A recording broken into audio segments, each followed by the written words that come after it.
Okay, good afternoon, all. First, let me just thank the CBCF, Mrs. Vesey. Let me thank Dr. Anderson and Dr. Excuse me, all of our panelists for really, once again, coming together. And in this context now, to talk about really the era of Black lives in the context of social responsibility in the private sector and in the corporate sector. This is such an important moment in our history as African Americans, but also for all of our panelists and for all of you, it's such an important moment for African Americans in the private sector, especially in the tech sector.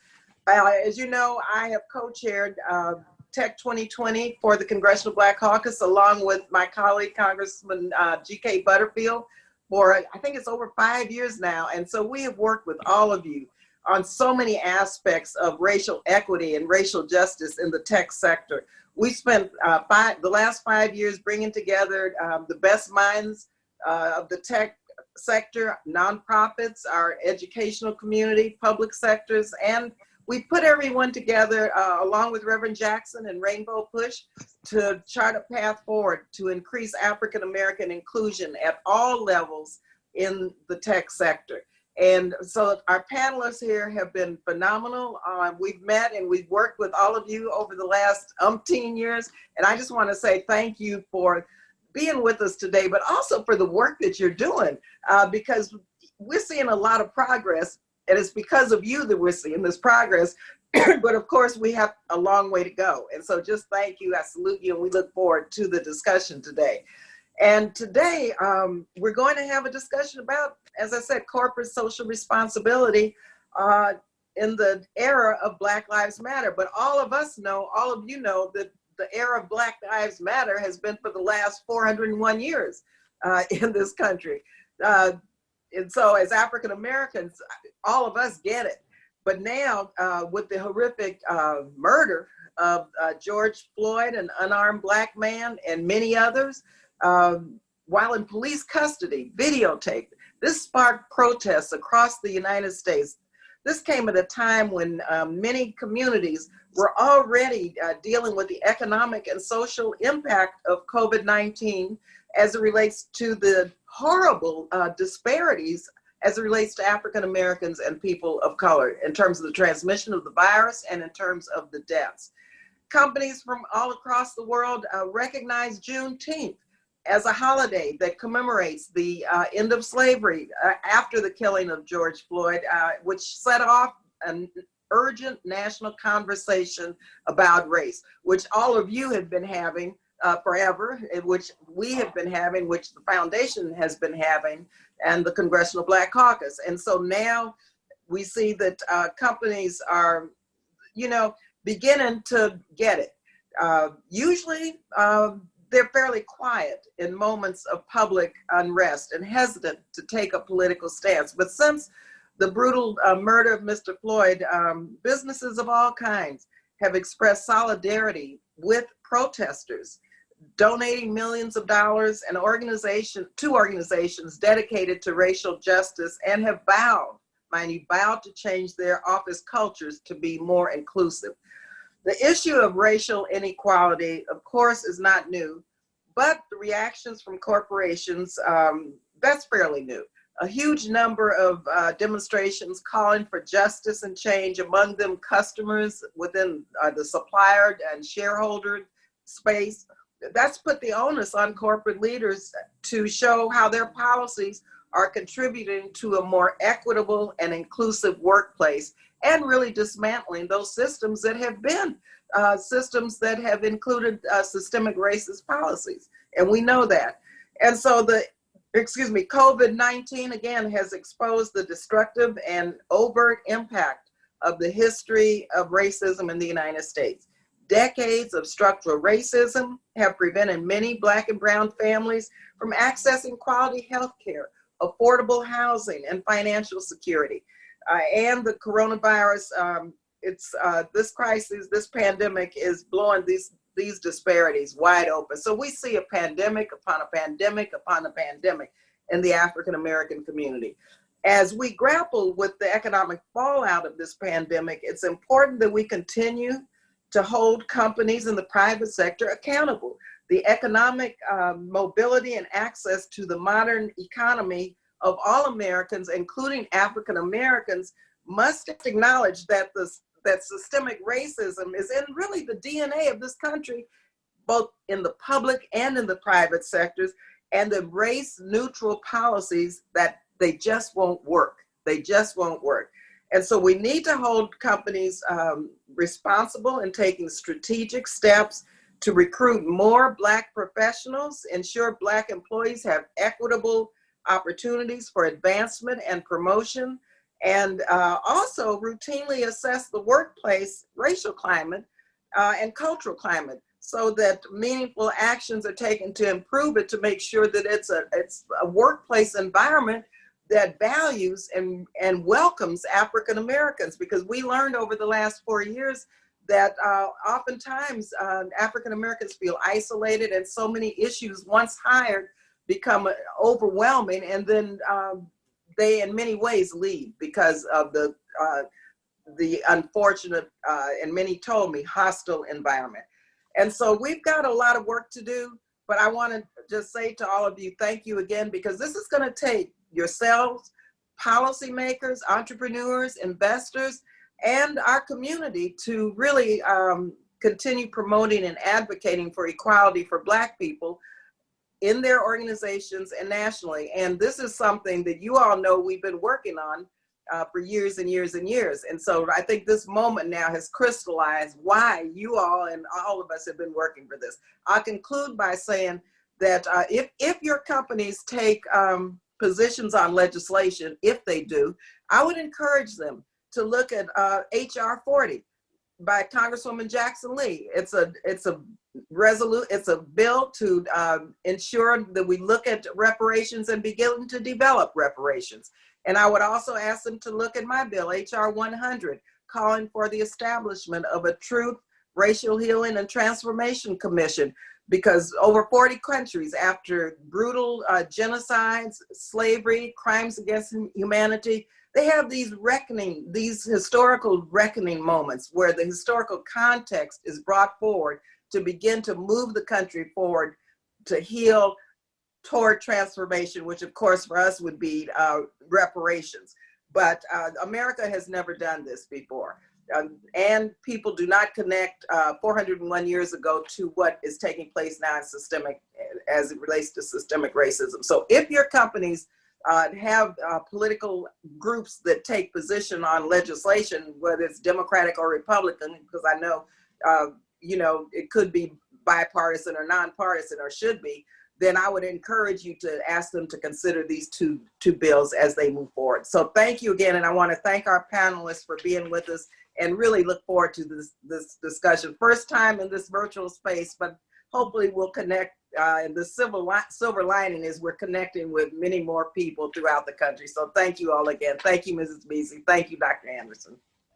I want to begin by saying thank you to you, Congresswoman Barbara Lee. As a son of the Congressional Black Caucus Foundation, a beneficiary of the support provided to Congressional Black Caucus Fellows, it is because of your tireless effort and the leadership and effort of your colleagues that we are able to do so much in our communities and to support our country. So thank you, thank you, thank you for all that you have done and all that you will continue to do, including for our great state of California.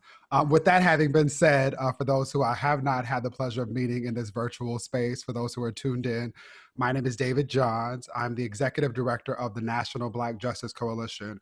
We're the nation's only civil rights organization, both intentional and unapologetic, and standing in the intersections of racial equity and LGBTQIA+ equality. I want to underscore 3 points that were made by Congresswoman Barbara Lee in her opening remarks, and then turn this over to some brilliant people that we've invited to help us have this conversation on today.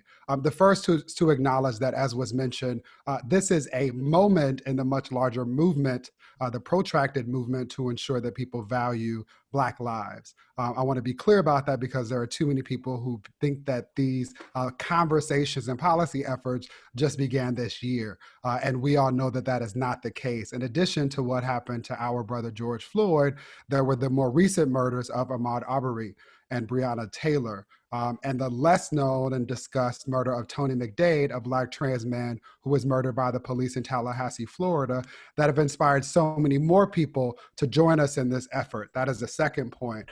For decades, for centuries, for as long as Black people have been in this country, there have been efforts led by Black people like the leaders that have been gathered here today to ensure that one day soon we can all be free and have very different conversations and expend our energy in very different ways. And now what's different is that there are many more corporations who are taking public stances to talk about the issues connected to conversations concerning Black lives. And there are many more people who are not Black who are also engaged in this effort. And to describe a little further how this has shifted more recently, to demonstrate a commitment to public recognition of Black lives, Target has committed to donating $10 million to support Black advocacy groups like the National Urban League, where Chanel was a former leader, and the African American Leadership Forum. Nike has recently declared to donate more than $40 million over the course of 4 years to social justice organizations engaged in this work. And Netflix CEO Reed Hastings and his wife Patty Quillen have pledged to donate $120 million to HBCUs, including Spelman Morehouse College and the United Negro College Fund. And so again, today we have invited C-suite and industry leaders to engage in a conversation about the role of corporations and entities like the Congressional Black Caucus Foundation at this moment in the movement. Before we engage in this panel discussion, I want to invite in my former colleague. We served still my president, Barack Hussein Obama, in the previous administration, Lisa Jackson. Ms. Jackson currently serves as the Vice President of Environmental Policy and Social Initiatives at Apple Inc. Lisa, I'll turn it over to you. Oh, thank you so much, David. Thanks. I want to thank my friend, Congresswoman Lee, such a leader, Congressman Butterfield, for hosting this important conversation today, and to our amazing CEO, Tim Cook, who's joining us today. I also want to thank my fellow panelists. In a year of unprecedented challenges, you all are demonstrating leadership, resilience, resourcefulness, critical to developing unprecedented solutions. And that's what we need. We know with the great privilege of sitting in our seats, in these seats of leadership, comes tremendous responsibility. A responsibility to channel our platforms and our resources in service of advancing a more just and equitable future. Okay, I'm out here with nature, so forgive me. And of creating pathways to ensure a workforce that is reflective of the world around us. I would bet that throughout all of our careers, we've consistently experienced being the only person of color in rooms that we sit in. And I take another guess that you can point to someone or multiple people, in my case, who actually represented to us what is possible. See, without representation, I would never have thought as a young girl that I could one day grow up to be a doctor, or had the opportunity to see Black engineers and therefore choose to pursue a degree in engineering. That decision around engineering led me to a career in environmental protection at EPA, and ultimately to serve as the first Black EPA administrator under President Obama. And yes, David and I had fun there together. During that time, I knew that expanding the conversation on the environment to communities most affected by pollution and others was really important. So now I'm at Apple, and it's an honor to lead our social initiatives, including our work to advance racial equity and justice around the world. As a company, we have a global reach. We're committed to using our platforms to drive awareness, make resources and tools accessible, resource organizations who are on the front line of the fight for justice. We need to work across our company to increase our spend with Black and Brown-owned businesses. And we need to grow and scale these businesses to advance change for our entire industry. And we're collaborating with teams inside and outside of Apple to ensure these efforts are sustained and impactful for years to come. As Tim noted, we are not new to this work, but we recognize an opportunity to strengthen our approach and scale our efforts to meet the urgency of these challenges. In addition to facing these challenges as a society and within our companies and our industry, we need to work as individuals. I know that's the case for many of you joining us at this conference today. Advancing justice means each of us are confronted daily with deeply personal and traumatic demonstrations of hatred and bigotry. We're reminded of the consistent barriers to equality that we and so many others in our industries face, and we're inundated with images of violence against Black bodies. That's an added weight that none of us, no matter how strong or determined, can or should carry alone. So the strength of family and friends is vital, and the outspoken, proactive support of our non-Black peers is also essential. We're in the midst of a unified demand for change like never before. Because of all of you, I am confident we can usher in a safer, more just, and more equitable future. Thank you for your partnership and leadership in this work. And thank you to the CVC Foundation for hosting this necessary dialogue. Thank you, Dr. Jackson, for your remarks and for your continued leadership. I want to remind everyone that the Congressional Black Caucus Foundation is a nonpartisan organization. Our acknowledgement of the fact that we work for still by President Barack Hussein Obama is just that, a fact. It is not an endorsement. With that, I want to continue that framing. I want to say thank you to Dr. Jackson again and highlight three things that she mentioned. The first is the importance of acknowledging that none of our panelists here today are new to this. They have been engaged in this work for quite some time. The second point is that many of them, all of them rather, understand what it means to be what I've heard to refer previously as a lonely only. Individuals who bear the dual responsibility of not only navigating the professional responsibilities that come with the role that they have been assigned responsibility for, but also for advancing racial equity and justice. And so I want to begin and ensure that if you all hear me say nothing else, hear me when I say thank you. Thank you for doing the work that you're paid to do, and thank you for doing the work that you know is important to do. Thank you, period, full stop. I want to first invite in and provide each of you with an opportunity to talk about how you come to this conversation and thinking about corporate social responsibility in this particular moment in this movement for Black lives. And we'll start with you, Mrs. VC. And I want to invite you all to reflect on an initial question, which is, how does this show up for you, right? When you think about your company or your organization, in the case of the Congressional Black Caucus Foundation, how are you responding to this moment in this larger movement for Black lives? Do you believe that corporations or foundations have an obligation? And if so, what is that? We'll start with you, and I want to ensure that everyone knows and understands first that Mrs. Tanya VC is the CEO and president of the Congressional Black Caucus Foundation. Tanya, I'll turn it over to you. Well, thank you. And let me first say that, of course, I think that our corporate partners in the foundation should work closely together in regard to coming up with solutions to address, our Black Lives Matter platform. And I will say, by starting off by saying that the CBCF Foundation a few months ago, after the untimely death of George Floyd, decided that we would start what we call our National Racial Equity Initiative.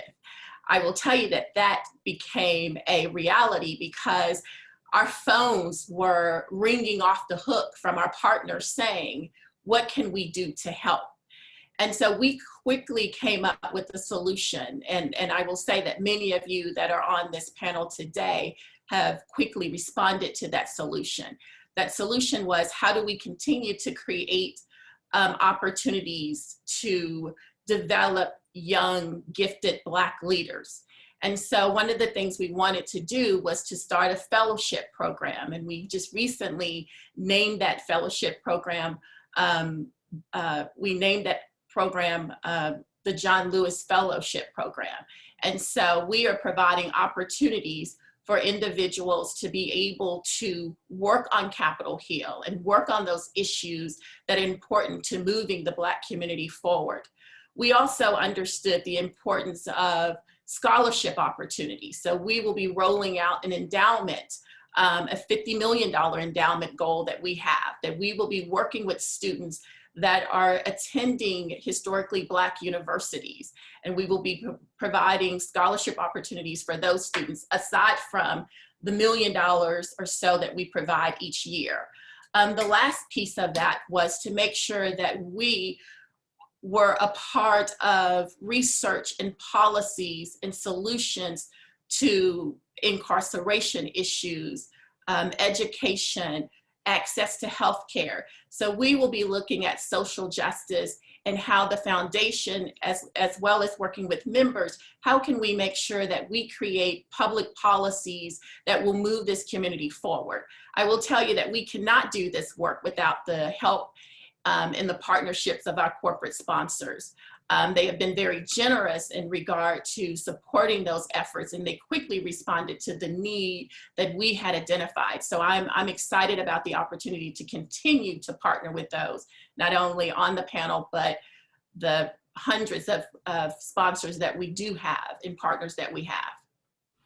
I appreciate you. Thank you for that, Mrs. VC. I appreciate you ending by acknowledging that this is a continuation of investments that the foundation has made over years, at least the years that I have personally witnessed its work. And I say that because far too often, my worry now at present is that corporations are tripping over themselves to come up with new ideas to deal with this long existing problem of race and racism, and in particular anti-Blackness.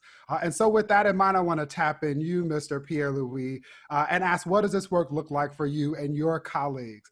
How do you believe that corporations like your own, I want to highlight that you are president and CEO of the Entertainment Software Association, but how does the industry, in your purview, respond and have a responsibility to the things that both Mrs. VC as well as Congresswoman Barbara Lee, as well as Dr. Jackson talked about? Let me begin by thanking the CBC Foundation for the opportunity to be a part of this important program at this important time, and for giving me the honor of being on this panel with these real leaders, powerhouses in corporate America, who in the day-to-day life, you would not get an opportunity to spend this much time with these folks. So it is a privilege to be on this panel. I wanted to share some insights that I've learned over the past 25 years working in corporate America and talking about how it relates to corporate social responsibility, and in this moment of Black Lives Matter, and how it relates to the industry I am in now, which is representing the video game industry in the United States. First of all, corporations think very much about what their fiduciary obligations are, which means maximizing their returns for their investors. And so anytime you think about a program that's going to work with or within a corporation, it's got to be viewed in the light of that return on investment. And so I think one of the important things that's happened in talking about diversity is not talking about it as much about the legal obligation or the goals, but rather what is the return on investment?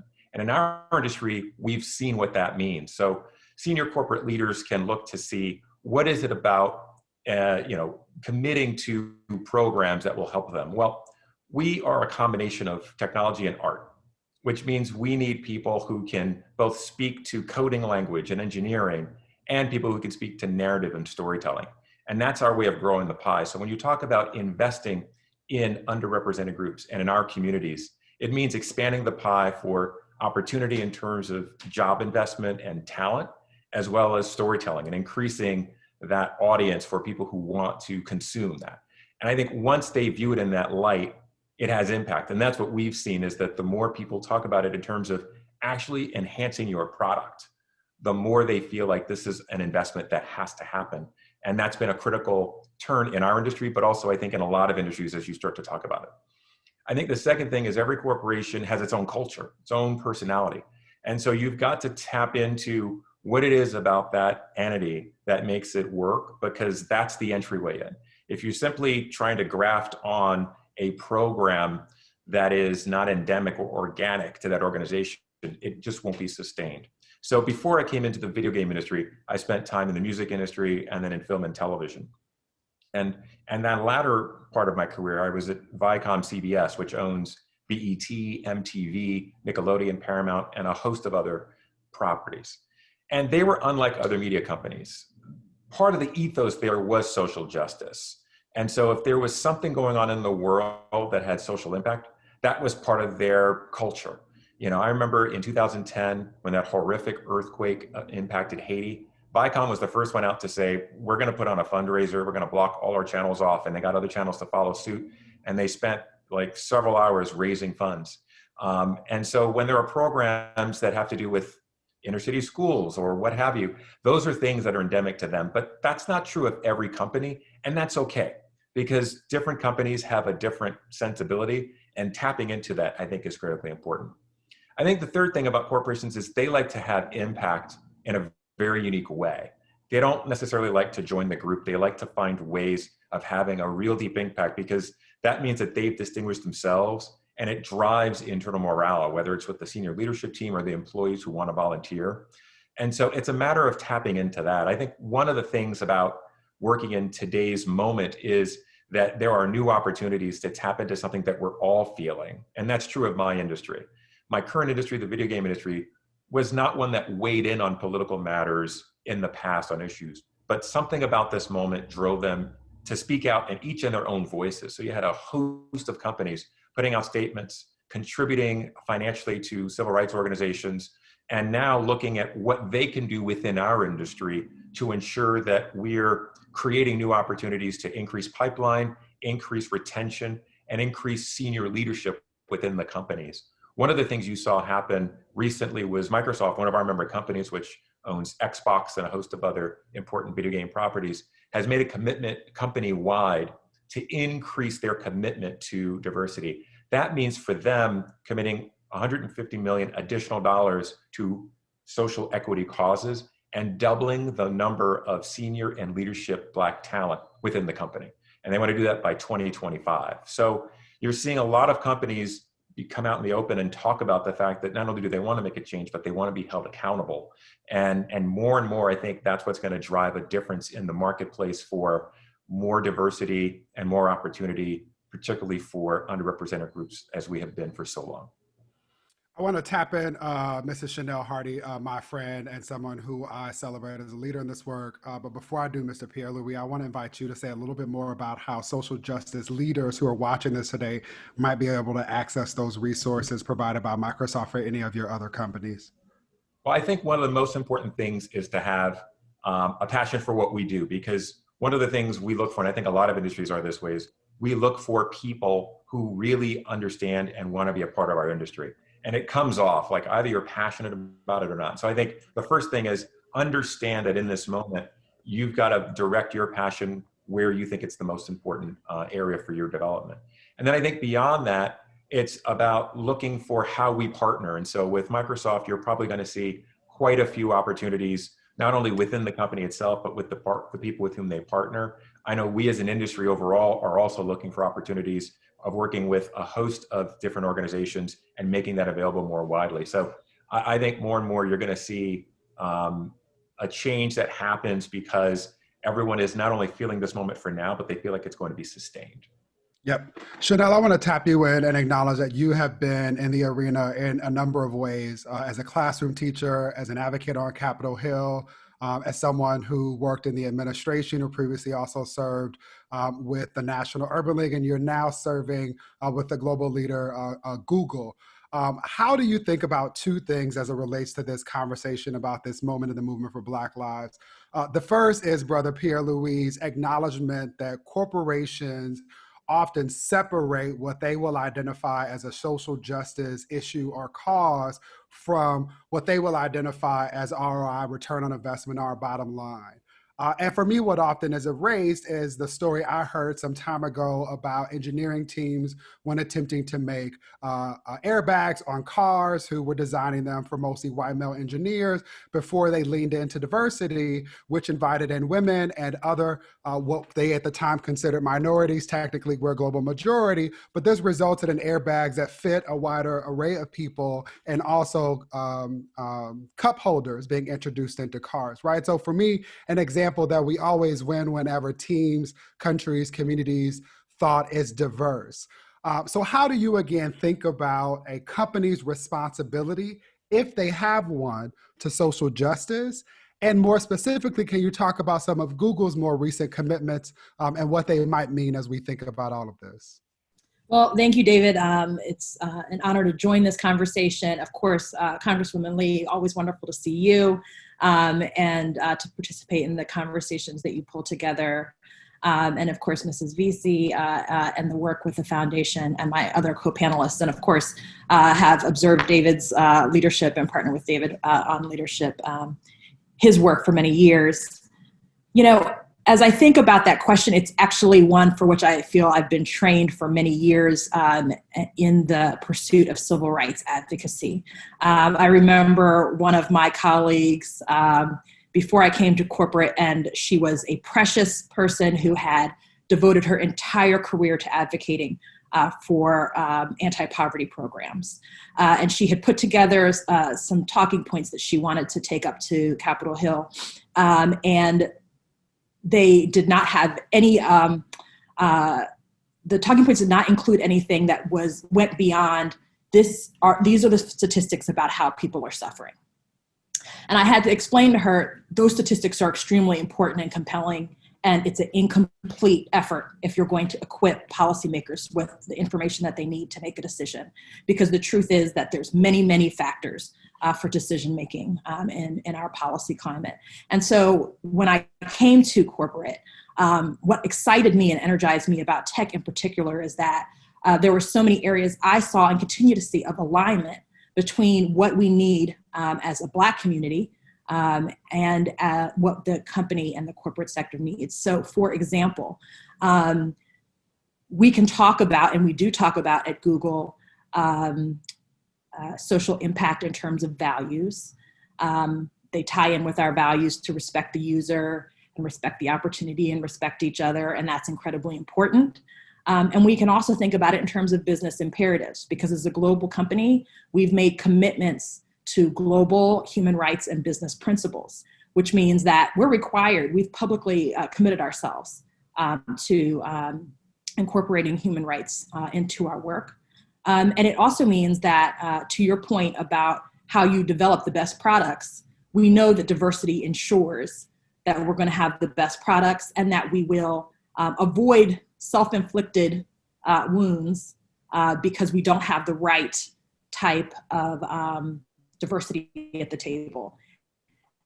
And what's always wonderful is there's so much research at this point to bear this out. So we don't have to take it on faith. It's been proven. All of what we are as a company to the table in this moment. And as others have pointed out, in many cases, it leveraged what we were already doing. So one thing that I'm particularly proud of this year is that we invested $1 million and some significant time from Google volunteers into the Morehouse School of Medicine, which we all know is a premier institution in our community. And they had already been doing the work to prepare our community for the pandemics. We also invested in the Opportunity Finance Network, which is the association of CDFI's, Community Development Financial Institutions. And they're making grants specifically to Black, Indigenous, people of color businesses to ensure that they're able to get the loans that they need in order to do the work. I know that Congressman Lee and others have been working very hard throughout this crisis to make sure that some of these funds get to small businesses, but we know so often it's hard for them to reach our community in particular. Those are a couple that I would mention. There are many more that I could go into. Of course, we're committing to doubling down on our diversity and inclusion commitments, particularly about senior leadership. We're also working on how we can make our products more inclusive. And that's something that we've always thought about, but this moment really energized our internal community. And there was a call for ideas that now have a team sorting through more than 500 product inclusion ideas, ways that we can actually leverage our products in order to advance the community during this moment. Appreciate that. Thankful for all that you do, Chanel. There was a slight glitch, and I'm praying that everything was smooth because everything that you said needed to be heard or needs to be heard. So in this moment, I want to say a prayer where we rebuke the spirit of Teddy Riley and usher in the broadband connectivity babyface. I also want to honor and acknowledge Brother Daniel Dawes, who is leading the Morehouse School of Medicine efforts and is also a CBCF fellow who graduated in my cohort. So thank you for that. And I should mention, as I did not before, that Chanel Hardy is a strategic outreach and senior partnerships counsel to Google.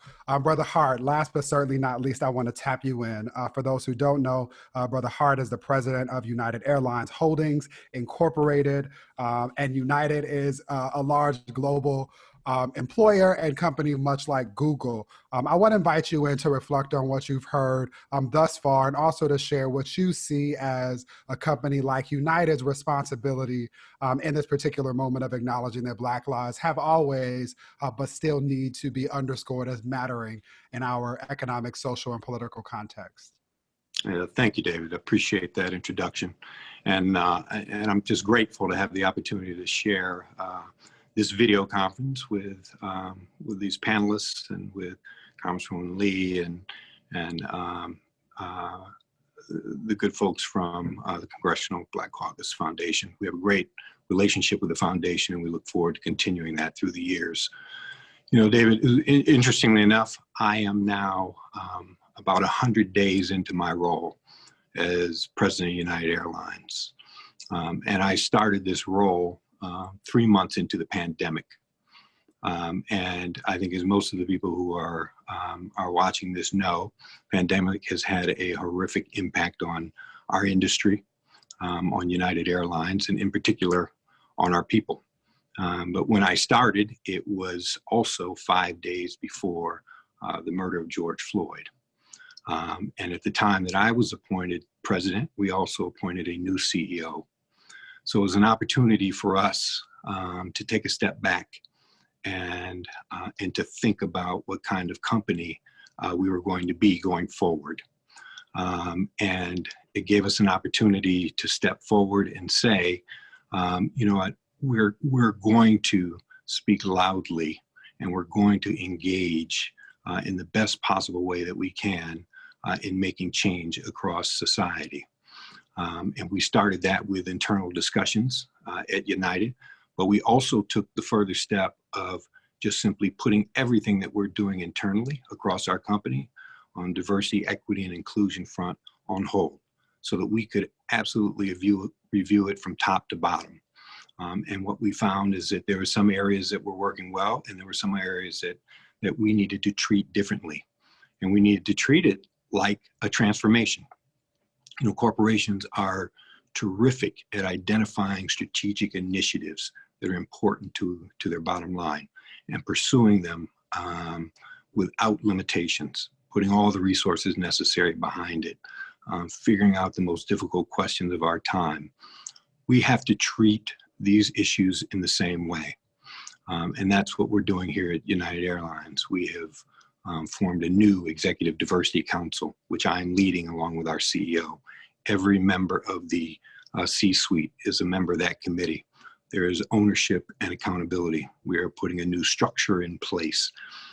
We are also determining how we're going to engage outside of the company. But we also appreciate, David, at the end of the day, that we have to reflect the change that we want in society.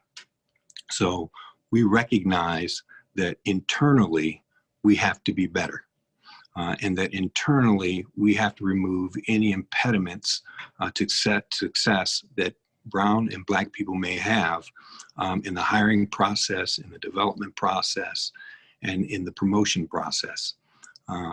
Because if you look across management teams, C-suites, and corporate boards across corporate America, they do not reflect our communities, and that is clear as day. But through the actions that we're all taking, and that in particular that we're trying to focus on here at United Airlines, we know that we can make a difference. You stop and think about the fact that today, in 2020, there are 3 Black CEOs in the Fortune 500. 3, that's less than 1%. And not one of them is a Black woman. In 2019, there were over 200 of the Fortune 500 that don't have a Black board member.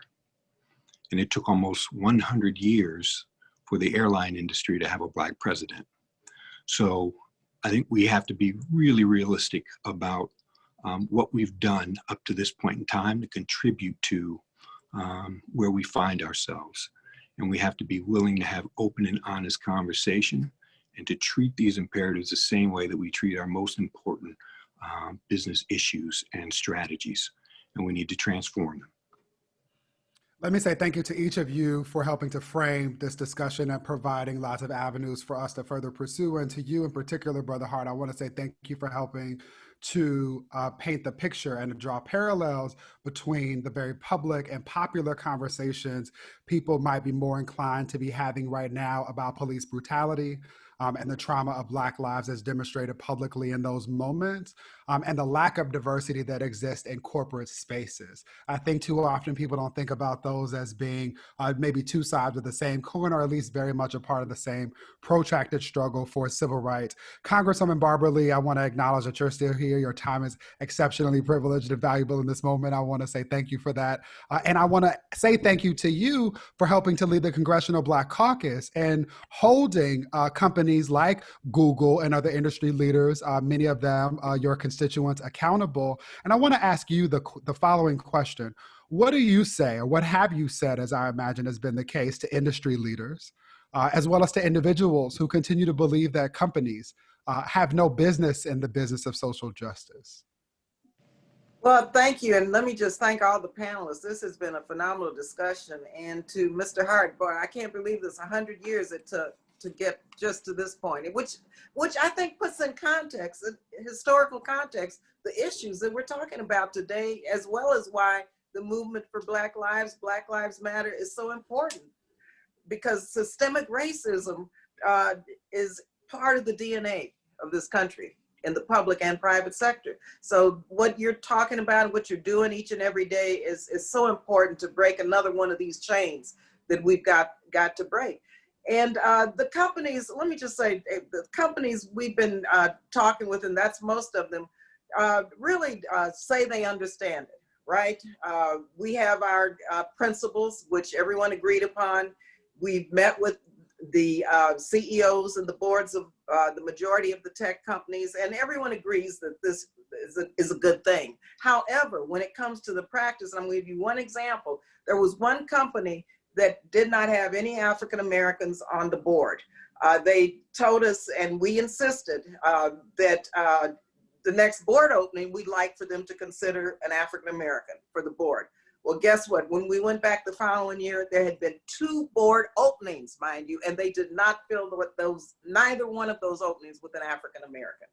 And so I share this story because that's kind of the norm, that a lot of them say we're going to do better, but then when it comes to it, the cultural, I think, the system based on, young Harvard graduates, for example, saying, okay, I have a friend who I went to school with, and I think this is the person who should be in, without even thinking about race. And that's why I say we can't have race neutral policies, because the culture in many of the companies, especially in the tech sector, is such that race doesn't matter. It's not even an issue.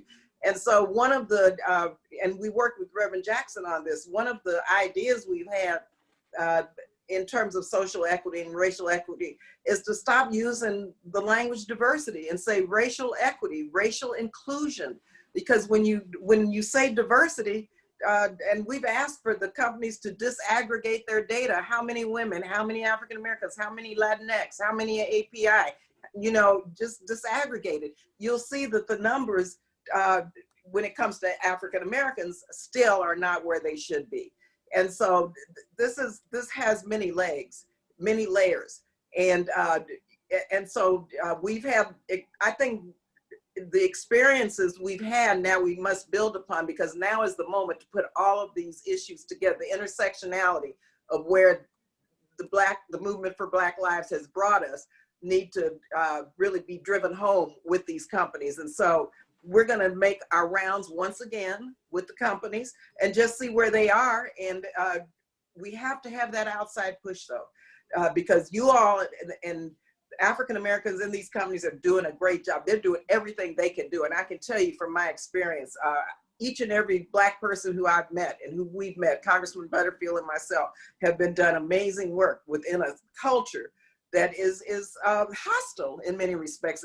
We have to have that push from the outside also. So this has got to be seen now as an inside outside effort.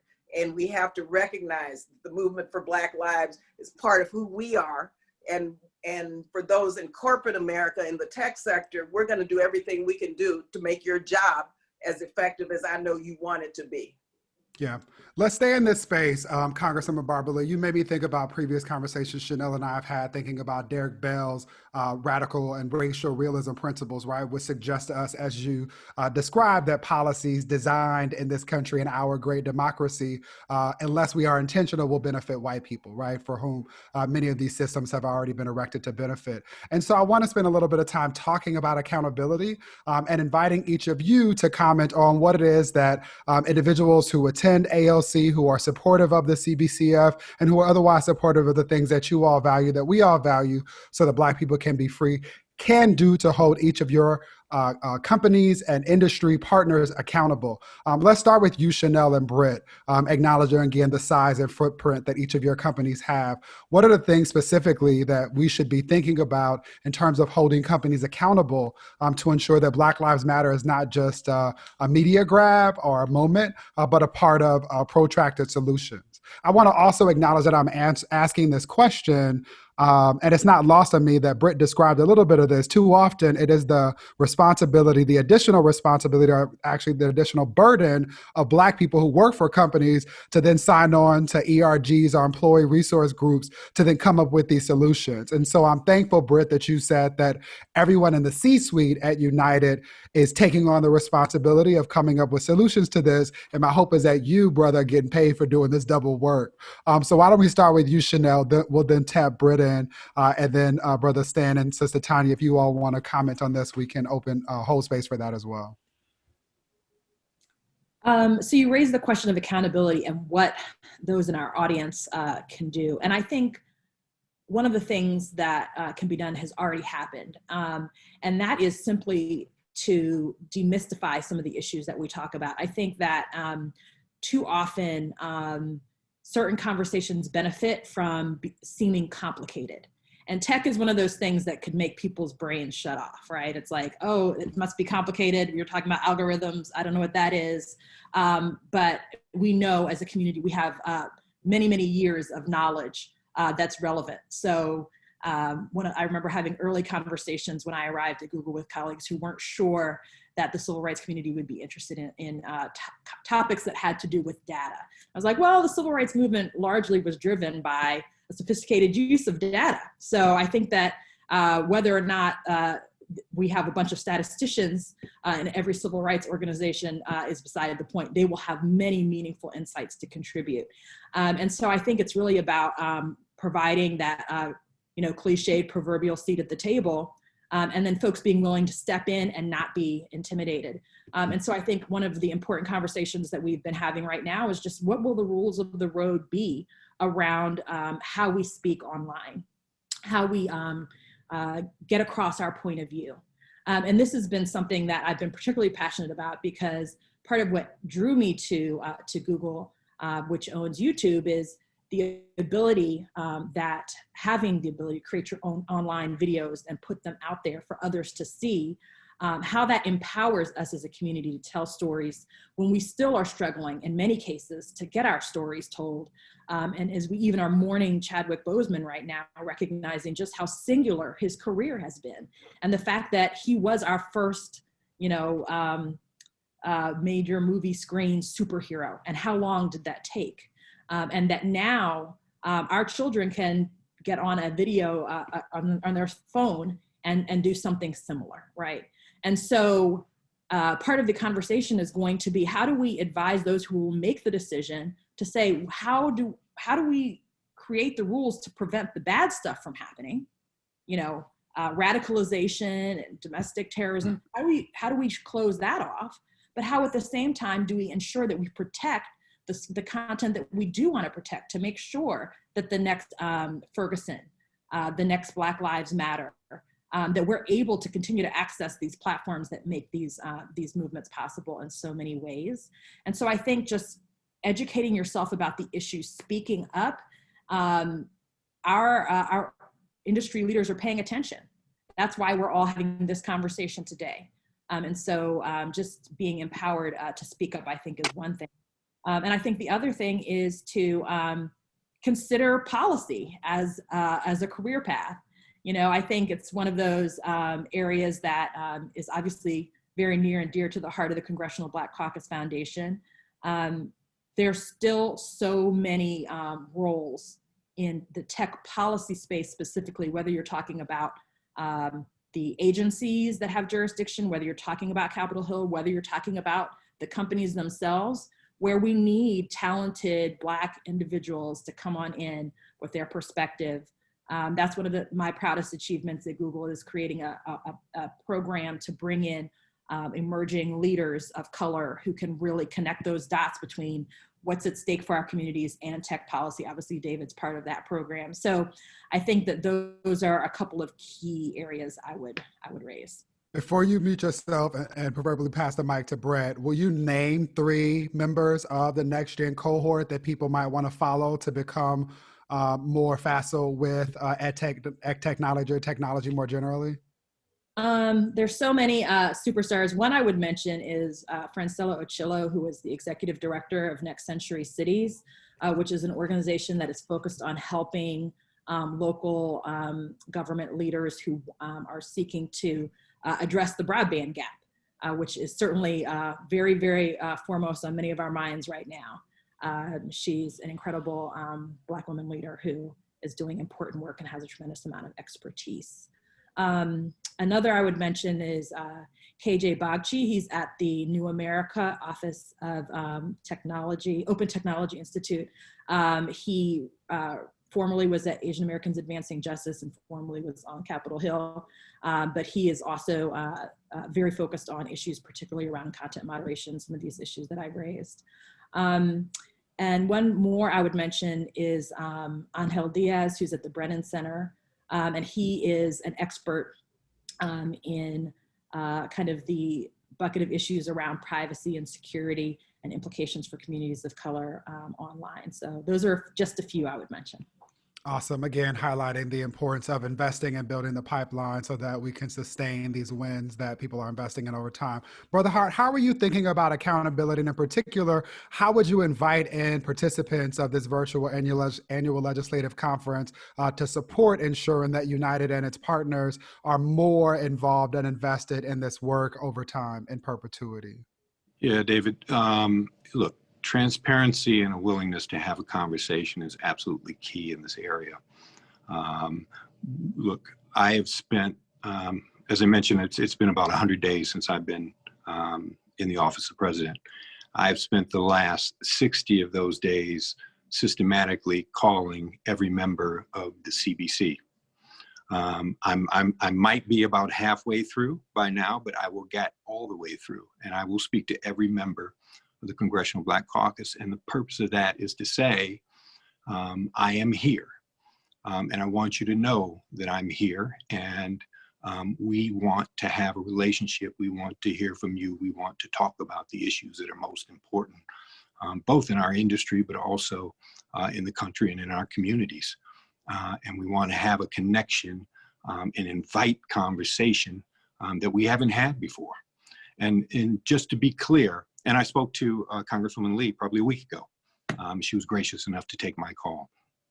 But it's important to make those connections and to make it clear that we don't fear transparent conversations. In fact, it helps us in our journey, and it helps us engage and connect with the community as well, and with legislators and other groups that are keenly focused on and dedicating their life's work to improving people's lives. So we have to be willing to invite those conversations in and not run from them. Let's also, to be clear, I get to do what I'm doing because the people at this company, including my CEO, are 100% supportive of it. It should not be lost on anyone that the first substantive decision that my CEO, Scott Kirby, made when he was told that he would be the CEO was to turn to me as the chief administrative officer and to ask me to be his president. I didn't exactly fit the mold of the presidents of past. I absolutely believe I'm qualified and I should be in this role, but I credit him for doing it. He is every bit as dedicated to these issues as I am. Appreciate that. I want to say thank you to him for the recognition of your talent and your skill, and encourage his colleagues to follow suit. Presidents Pierre-Louis and VC, I want to amend the question slightly and go back to something that we previously mentioned. Brother Pierre-Louis, you mentioned it more specifically. And the question is this, again, in this vein of accountability, what's the role of policy? And how would you advise for companies that might not yet have engaged in this work to be thinking about leveraging policy to engage in ensuring that Black Lives Matter? President VC, why don't we start with you? And maybe I want to invite you to talk about how it is that you're thinking about your leadership at the foundation and helping steward companies in this conversation. And then Brother Pierre-Louis, would love to learn more about how you're having this conversation with your members. Yeah, so I would say that in regard to policy, of course, hearing from our partners and understanding what are those issues that are near and dear to not only them, but to their workforce as well. I mean, there's many issues that we can address as it relates to education and access to healthcare, et cetera. But I think it's very important that we make sure that everyone is involved in this conversation. That is just not our team of researchers, policy makers, but that we want to hear from our constituents. And most of our constituents are within these companies as well as in the community. So I think it's important that we definitely be able to use your companies to understand what is important and vice versa. We need to work with you all to understand the work that we're doing and how that may affect your industry as well. And so I think it's a two-way street of listening and learning from each other. I appreciate that. Same question to you, President Pierre-Louis. You can just call me Stan. All right. I'm just listening to just the amazing wisdom in each of our speakers today and thinking about how you harness that for future leaders. One of the things I started out talking about was how you've got to figure out what the culture is for you and your organization and how it's going to work, and for us in our industry. And we are looking at it in a way to increase pipeline in every direction within our industry. This moment in history, this moment post the murder of George Floyd, has caused everybody to pause, everybody to really think about what's important.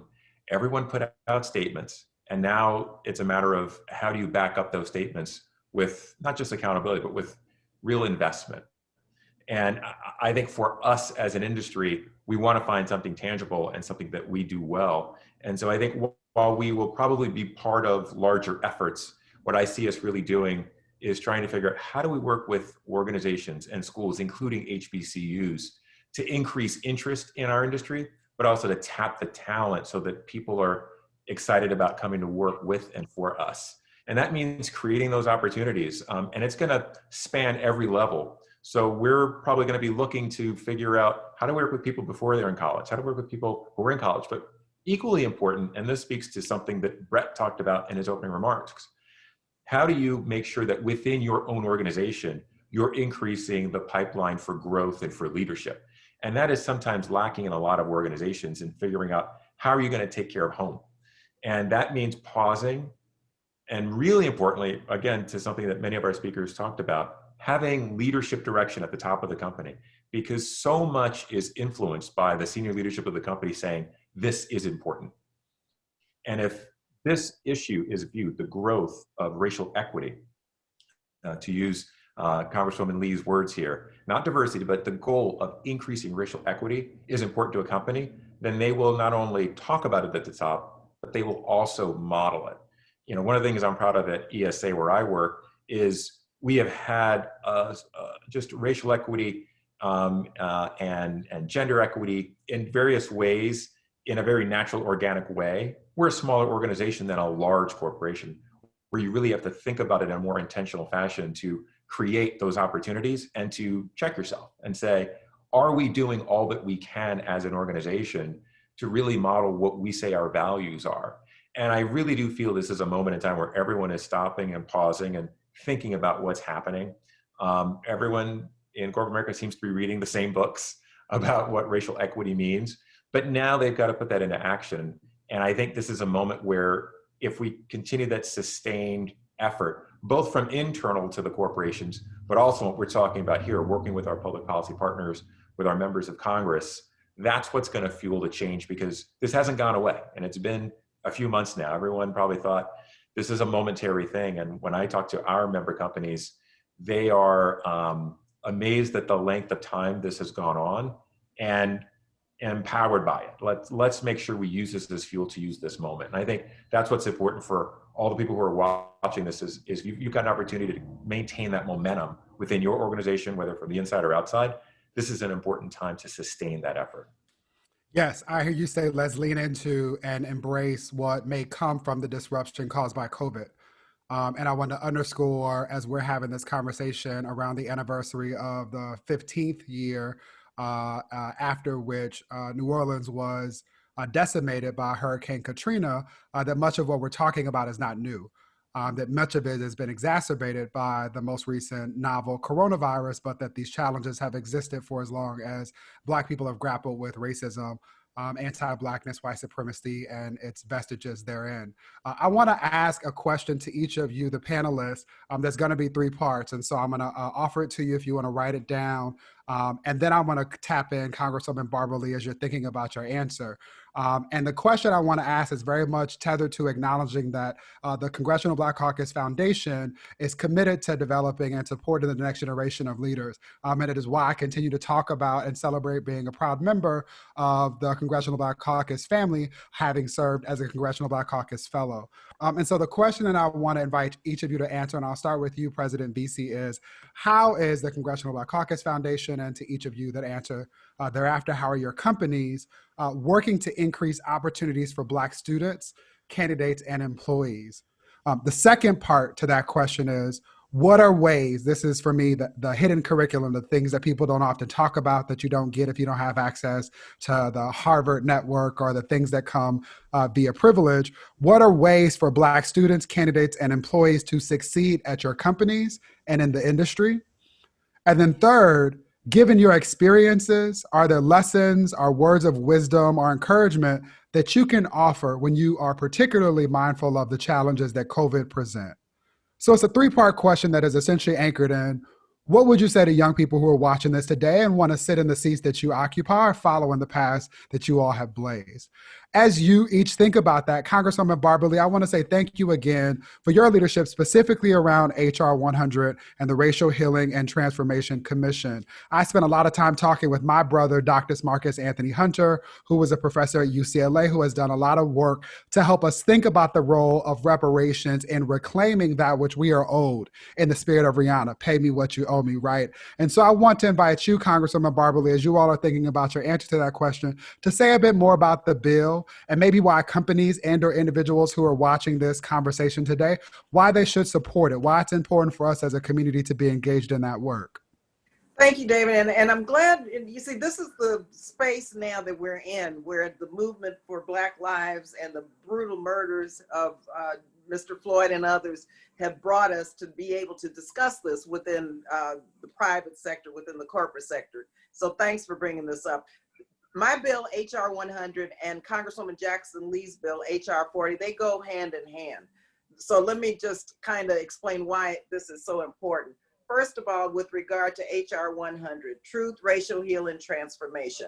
As I mentioned, over 40 countries, after horrific acts of crimes against humanity, genocide, slavery, you name it, they have these days of reckoning where you have to come forward. Many countries have done this. Rwanda did it, South Africa, many countries, to really talk about the historical context and the impact of these crimes against minorities or against whomever they occurred. And bringing this forth in the United States is so important because we've never had a public day of reckoning.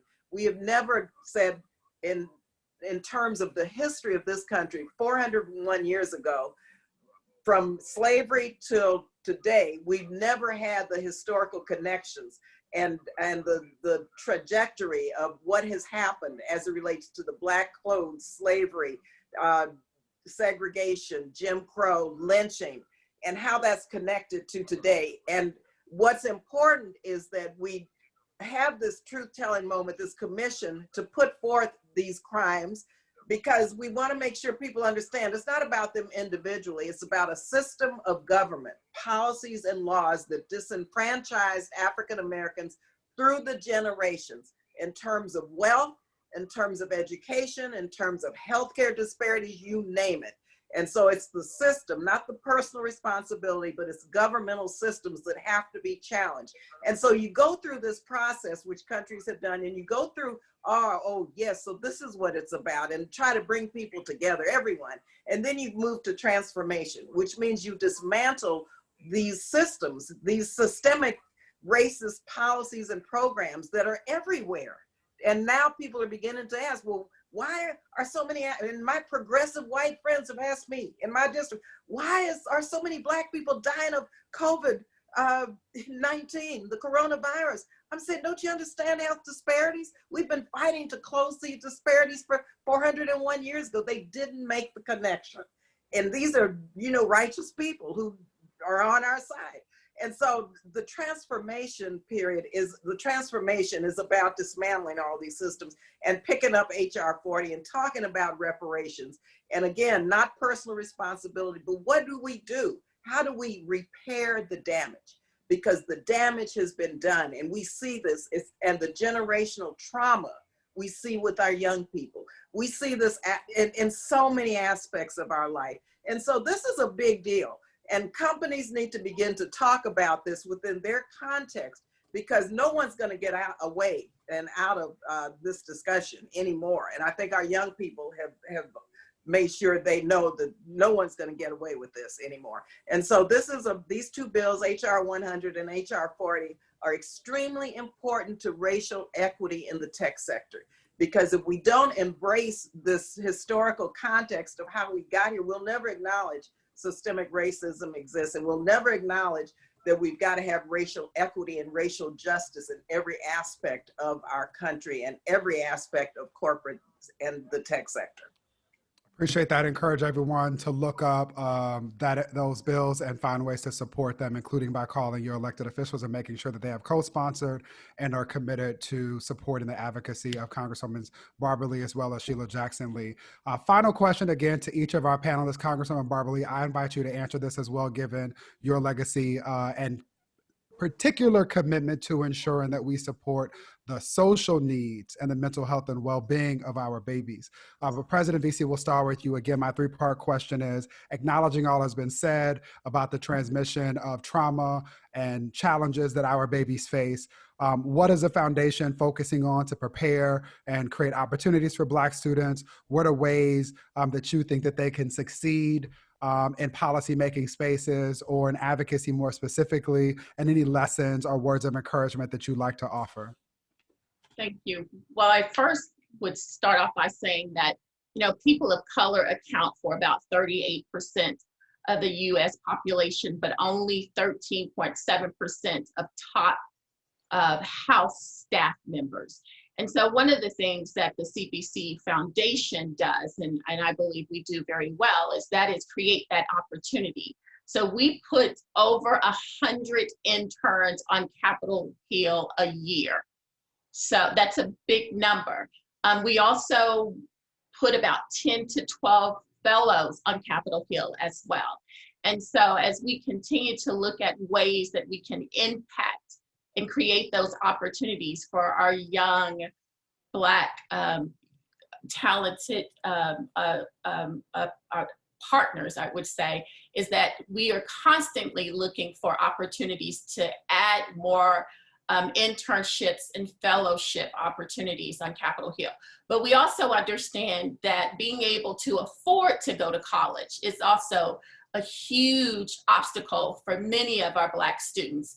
And so we're constantly looking at opportunities to raise more money, to provide more scholarship opportunities so that is not an obstacle for them. We have some very, very talented young men and women who all they need is just some assistance. And so what we want to do is make sure that we can provide that assistance. I would say in regard to how to go about taking advantage of those opportunities, you know, one of my favorite words that I use at the foundation, especially during this time in COVID, is the importance of understanding how to pivot. So nothing that we know is normal. And so I think it's very important that our young folks understand that it's important for them to pivot, even as they look at what was their dream job or going to work. I mean, everything is so different now. And so I think it's really important that you understand the importance of pivoting, and that the opportunities that we do provide, you have an opportunity to network and get to meet members of Congress, and also you become a member of our alumni association. I would say use those connections to further your career. I talk a lot about the importance of finding mentors, but not only finding mentors, but finding sponsors, right? So mentors are those individuals that give you really good advice, but you also want someone who is going to speak your name when you're not in the room. And so I think being able to have those conversations, from moving your mentor to becoming a sponsor, is also very important. And so I would say that the opportunities that are presented, be ready. Just be ready. Be ready to take on those opportunities and be ready to pivot if necessary. I appreciate that. Thank you for those reminders. Brother Pierre-Louis, same question to you. What advice do you have for young people? What are the ways in which you are working to make and hold space for them? And any words of encouragement you might want to share as well? Thank you. I just want to touch on two things to reinforce what we heard today. The first from both Tanya and Chanel, which is getting involved in public policy. And the truth of the matter is, public policy is both with the public sector, but within the private sector. We also need people who are smart in these areas, who are sensitized to the issues, to ensure that these issues are part of the conversation behind closed doors. And I think the second is what you've seen from Brother Hart here, which is he is someone who has always used his voice and figured out how to use his voice in the right ways at the right time. And I think understanding and experimenting with that before you get to a role like President of United Airlines is important, because that's where you get to activate it in a meaningful way, so that when they tap you and you say, this is important, the company says, let's do this. So I think those two things, getting involved in public policy, but also learning how and when to use your voice in a powerful way throughout your career, so that when you're at that pinnacle, you've got an opportunity to make it matter. Thank you for the reminder to get into the arena, that there are no lay people in this effort to ensure that every member of our community can be free. An acknowledgement of our brother president, who is shattering ceilings and establishing benchmarks that we should all follow. A reminder that we should all pray and cover him as he does that work and continues to be a lonely only for this moment. Brother Hart, what are the ways in which you are inviting young people to come and hold space with you? What advice do you have for them who are looking to you for how to get to where you've gone? Yeah, there are a couple of things that I would say. Be deliberate. Be deliberate about finding the right sponsors and the right people to connect yourself to. They just do not fall out of the sky.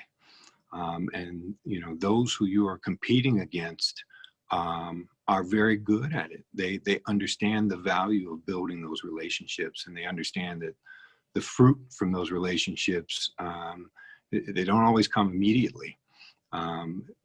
Put the work and put the effort into it, and make it meaningful. Don't just dot the I's and cross the T's. And you have to put the time and energy into getting to know the people who will sponsor you, and understanding the right people to sponsor you. So do that. The other thing that I would say is, please develop a plan for yourself. I've spent my career, on 3 and 5 year plans, and I promise you, not one of them actually came true.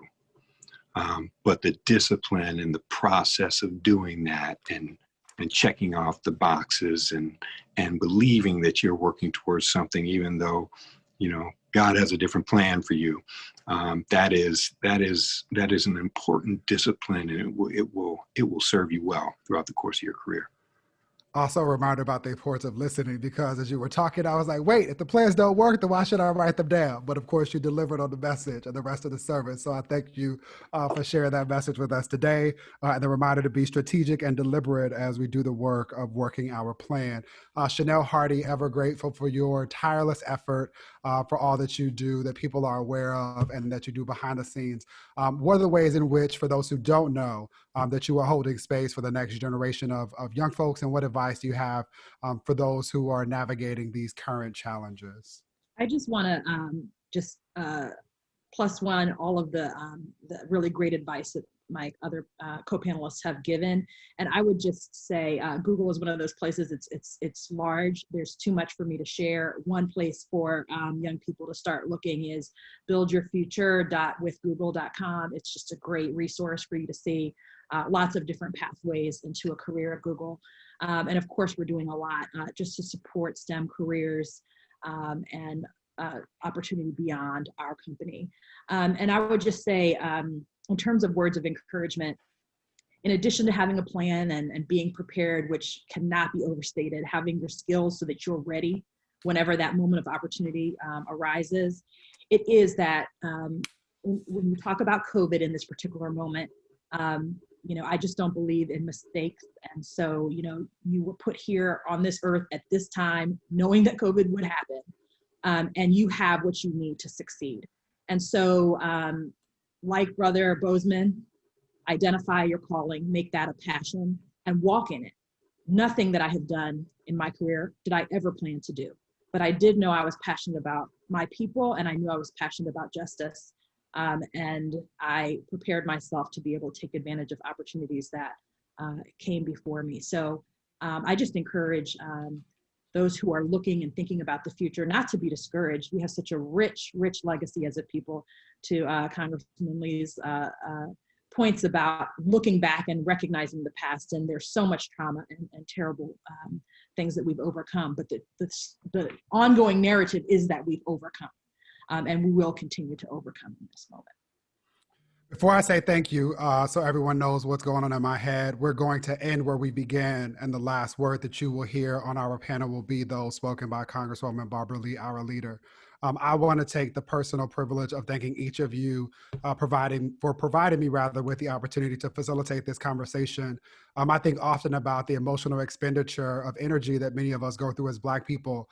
Just in the last 72 hours, I went from the high of speaking at and thinking about the importance of community, still in the age of COVID, at the Commitment March, the March on Washington, to then thinking about the loss of our brother Chadwick, and that what it means to our community, in particular to our babies.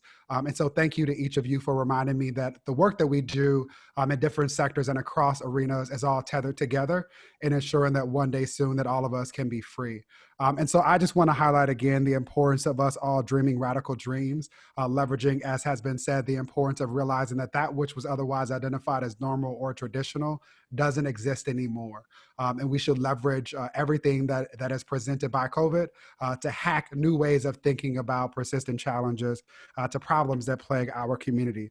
The second is to make bold demands. I'm talking about walking in the spirit of Beyonce, Black is King, and demanding that which we are owed, again, in the spirit of Rihanna. Not that which companies will simply pay us or say that we are valued at, but that which we are owed, because when we show up, we show out.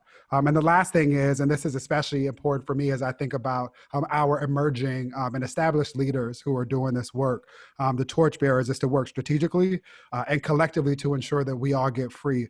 Even in having this conversation, which we could go on and have for another few hours, we didn't name explicitly the challenges that Black queer, Black trans, and Black non-binary folks face in companies and corporations throughout America. And I say that to simply acknowledge that if all of us are going to be free, then all of us have to be free. And so I want to say again, thank you to each of you, President Vesey, President Pierre-Louis, President Hart, and soon to be President Hardy, for all of your leadership and for your time today. And I want to turn it over to you, Congresswoman Barbara Lee, for the final word for today's virtual convening. God, what can I say except, first of all, David, you did a phenomenal job. Awesome job. Thank you, thank you, thank you. Not only keeping this discussion going and making it real, but also all the work that you do each and every day. So just thank you so much. And thank all of the panelists for sharing your brilliance, who you are. More people, I think, during this virtual space really are getting to know you and the wonderful, phenomenal work you're doing. And I know you're gonna get a lot of calls and texts and emails to follow up. And to Mrs. Beasley, thank you for your tremendous leadership of the foundation. You know, and I have to just say in closing, I was a member of the late wonderful warrior Congressman Ron Dellum's staff when the foundation was established. I was on the very first selection committee of our very first interns. I think we may have had, or fellows, maybe 3 or 4. Cheryl Weber, I remember, was one of them. And I am telling you, to witness how this foundation has grown, and I've had the privilege to have many fellows in my office, including, of course, the great Menon right now, who is with the foundation. And the way the foundation is securing the future of our young people and really the planet and the work you're doing is just phenomenal. So I can just say in the early 70s, I was there. Barbara Williams Skinner was the director of the foundation. And to see those 4 or 5 core group of fellows now blossoming into hundreds of thousands of fellows just really warms my heart.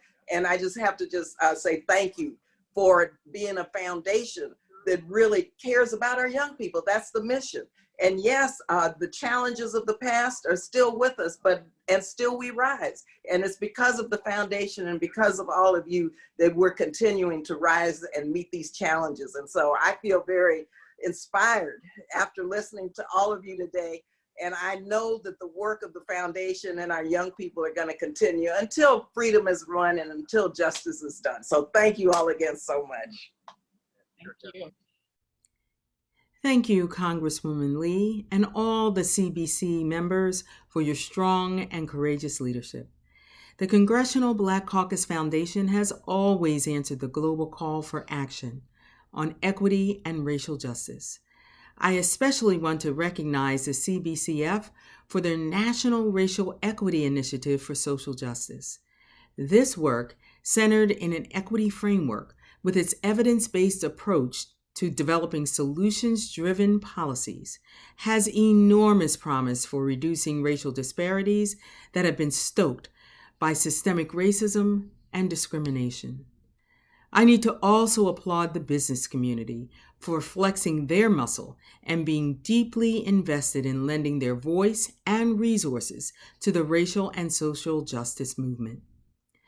The nation is at a critical turning point, and the world is watching. Even before we witnessed the brutal killing of George Floyd by police and the recent shooting of Jacob Blake, even as justice for Breonna Taylor continues to elude her family and our broader community, the pandemic exposed glaring systemic inequities with a mounting chorus of demands for building a more just society. In spite of the systemic inequities and pain and grief that we all feel as the assault on Black bodies continues, NEA believes we've reached a turning point. A critical mass of Indigenous and people of color allies and co-conspirators are affirmatively saying that Black lives matter. They are demonstrating an understanding that we must make that affirmative statement. The words and the meaning behind them are a necessary precursor to this nation finally reckoning with the sins of slavery and reservations and internment. And we are acting. From grassroots action to legal action to political action, we are using every strategy, every source of strength to move from lifting our voices to advocating unceasingly to acting with purpose and power.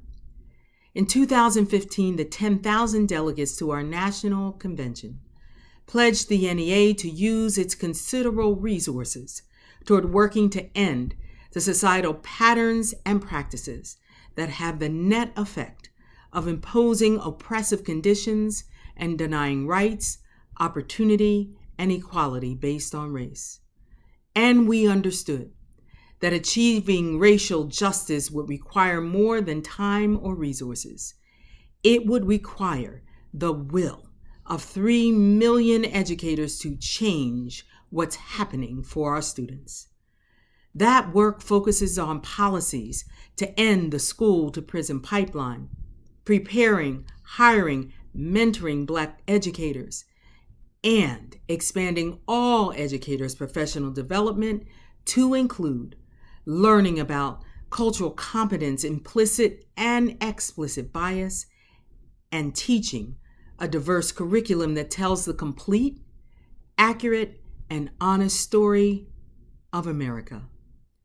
We're teaching our members and supporting their leadership on racial and social justice. We've challenged all of them to examine existing unfair bias policies in their schools and states and work to change them. And we've also challenged educators to examine their own prejudices and predispositions that they bring into their schools. Our message: love each student as if they were your own. Listen to their stories, see their humanity. It is important to remember that there is a straight line from school to the corporate and business world. And when education and business work in collaboration with each other, it is actually possible to close the access and opportunity gaps and increase academic outcomes and career readiness. It's possible to end the systemic racism that impacts our ability to fulfill the promise of public education, to prepare every student, everyone, to succeed in a diverse and interdependent world. Thank you, CBC, for spotlighting the need for a strong partnership with business so we can bring to bear our collective resources and power to fight for racial and social justice. This is the work we've been called to do together. And we must, because our students, our babies, are depending on all of us to be worthy of them. Thank you, Congresswoman Lee, Congressman Butterfield, the Congressional Black Caucus and Congressional Black Caucus Foundation, and all of the leaders, advocates, and allies who made today possible. My name is Tim Cook. It's my privilege to lead Apple, a company founded on the belief that technology can be a force for equity and opportunity, that it can empower people around the world and bring us together as never before. Part of that work means joining in conversations like today's, conversations that call on all of us, including companies like ours, to work together, ending injustice and advancing equity. We've made progress, and over the past many years, our company has become more diverse and stronger because of it. Apple would not be the innovative company we are today without a multitude of people from a variety of backgrounds who come together to imagine, to create, and to share our technology with the world. To speak plainly, we still have work to do in our company and in the communities we touch. But I believe there is great hope in this moment. Hope that has taken the form of a powerful movement across our society, stirred with new urgency to get this work done. At Apple, we're committed to doing our part. I've been inspired by so many of our colleagues who've spoken up and shared their experiences, often painful ones, that shine a light on where and how we can improve, lead, and bring progress to our communities. They have motivated our renewed efforts to tackle injustice internally and in the world. Inspired by the courage and moral purpose of this moment, we launched Apple's Racial Equity and Justice Initiative, led by one of our forthcoming panelists, Lisa Jackson, beginning with a $100 million commitment to initiatives spanning education, economic opportunity, and criminal justice reform. Our latest effort here has opened new technology education hubs in partnership with historically Black colleges and universities across the country and an impact accelerator focused on investing in minority-owned businesses in the clean energy space. And there is much more exciting work to come. Inside Apple, diversity inclusion is more than a core value. It's a call to action. We've made a commitment to change on behalf of all our employees, especially our Black and brown colleagues. That means new efforts to hire and retain diverse candidates up to the highest levels of the company and new commitments to accountability to make sure leaders across the company are pushing progress forward. As I've said before, the burden of change must fall heaviest on those with the power and capacity to hurry progress forward. The simple statement that Black Lives Matter is a call to action that spans generations, backgrounds, and experiences. We all have an interest as governments, as businesses, as individuals in a society that ensures dignity and opportunity. In the immortal words of the great Congressman John Lewis, freedom is not a state, it is an act. It is not some enchanted garden perched high on a distant plateau where we can finally sit down and rest. Freedom is the continuous action we all must take, and each generation must do its part to create an even more fair, more just society. I thank all of you for carrying forward Congressman Lewis's legacy, for speaking out and standing up against inequality, and for never forsaking the hope of a more just future. We look forward to working alongside of you. Thank you.